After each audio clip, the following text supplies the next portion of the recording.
What up YouTube, this is TeamPurplePanda, and I got tons of requests of people asking me to make a deck profile of my deck. So here it is. I'm taking this thing to the SJC this weekend, so I want to make this thing before I head off. So let's just rock and roll. First we have 3 Sirocco, 3 Value. I'm running at 3 is because I find it if you're running at 2, the probability of these two matching up in your graveyard is not as high as your 3. I mean, like it's just a number game. I mean, you do the math on yourself, but 3-3 is a great matchup, especially when you have alerts and whatnot. It's really good. And not to mention, Siroccos are actually really good by themselves. If you play against Blackwings, the Summer Sirocco pump and attack a lot of damage. And not to mention, in my deck, there's not a lot of beat sticks. So to have these guys out to kill those Thunder King Ryle, to kill that freaking Kaiku, it's just amazing. You summon and attack. And not to mention, it's a 5-star, so that gives you really easy access to Black Bush. Black Bush and the Global Field. Anyway, so 3 Sirocco is a good card. Alright, so light stuff now. 2 Honest. 3 is too much is because a lot of times you have draw 2 Honest, then you have to honest and honest or set it as a wall. I'd rather not honest and honest. I'd rather just honest another monster, so I think 2 is a good number. I love Celestia. 2 Celestia. 2 is perfect. It's because I would keep this homie in my car. I love her because she destroys backloads for me. And things do not stop this deck. Like monsters don't stop this deck. Many backloads stop this deck. So if you have Lila, you pop 1, drop Celestia, pop 2, that's -3 in the backload, so I'll tell you this. And also, you mill 4, and there's a good chance that those 4 be Siroccos and Values. So it's good stuff right here. 2 Wolf. 2 is good because only run 2 sword recharges. Again, it's the same thing as the Values. You do not want too much of a dead hand, or probability of a dead hand. So 2 is a very good number, and they do come up quite often. 2 Lila. To destroy those freaking backloads and to mill 3. That means not only get a -1, there's a good chance you're going to dump some Garner, dump some Wolf, dump some Value along the way. So I really like her. She's amazing. And she, next to the Lumina, all you're going to do all day is just, drop Lila, bring out Lila, break 1. Search for summon for Celestia.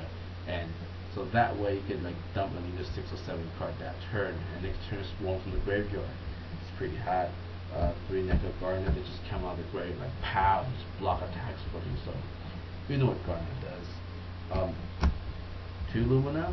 This is not a pure Life Sworn deck, so it's not completely based off Luminas. I mean, there are many games where I didn't even use Lumina. I just use her, just dump stuff, But if you do get her out, it's good. Protect her, she can just recycle, Lila and all the good stuff. And not to mention the mill gear off is really good. So 2 is good, 3 is too much. You get 3, there's a good chance for the mill out. Not to mention I have 3 solar, so the charge like a game here, so getting these 2 hands not that hard. 1 gear off. 2 is overkill because the probability of you milling 2 Life Sworn in this deck for gear off spec is not as high if you run a pure Life Sworn. So 1's perfect. I mean you get at least 1 or 2 draw. Not as much as pure Life Sworn, but you can get something. So 1's a perfect number. Arc is very hot, especially in this format. You stop that, mainly stop Bryonics, so they can't bounce your stuff. You have this thing out, you have Honest in your hand, you're gold. Next turn drop Celestia, you're gold. So one of them, you can add as a wall. So it's really good card, really good card. You have your Raikou. This is a good starting card. You have nothing in your graveyard. You set this thing, attack into it, you destroy 1 for 1. You mill those Garners, you mill those Values, good stuff. Let's see. As I said earlier, you have 2 solar recharges. 3 is too much because you actually want some Life Sworn in your hand so you can do stuff with it. So we don't really want to dump it. This is not a pure Life Sworn deck. So 2 is a good number. You have your Plague. This Plague is a beast. You have your dad because he's also a beast, and you have your Dark Hole and Heavy Storm wrapped up around a beat stick. Freaking JD's here, that's good. You have Heavy Storm because Heavy Storm's Heavy Storm. Let's see, the Destructo cards right here. You have your monster incarnation, bring back the JDs and everything else you need. Same as beginning. You can just dump the bad hand of yours, dump those darks, dump those wolf, dump those stuff you don't need, get back JDs, get back whatever else you need. It's good. Shield alert in case you're stuck in a bind. If you draw like 2 value, 2 necros, then you just drop a alert and get you whatever else, and just dump a value, dump a Shiraka or whatever, and just later get it back with a burial right here. And this is a god card in this deck because like one time I managed to just mill all my Night Sworn and also mill all my Blackwing stuff, and he black rolls, then I put up black rolls the field, I have nothing. I top deck this card and one turn I brought 5 synchros and attack the game. So I love this thing. We have 3 charges right here. This charge is just amazing. You have your Ghost Arc, and I think Ghost Arc is pretty beastly. It's because in this card, in this deck, there's a lot of like tech cards. Like you can Ghost Arc for JD, Ghost Arc for a Heavy Storm and whatnot. But one card I love to Ghost Arc for, which is hilarious, is Card Destruction. People don't see how awesome this card is in this format. It's so awesome. There's 2 reasons, well, many more than 2 reasons. There's several reasons why it's awesome. One, it fucks with your opponent. It's a mind fuck.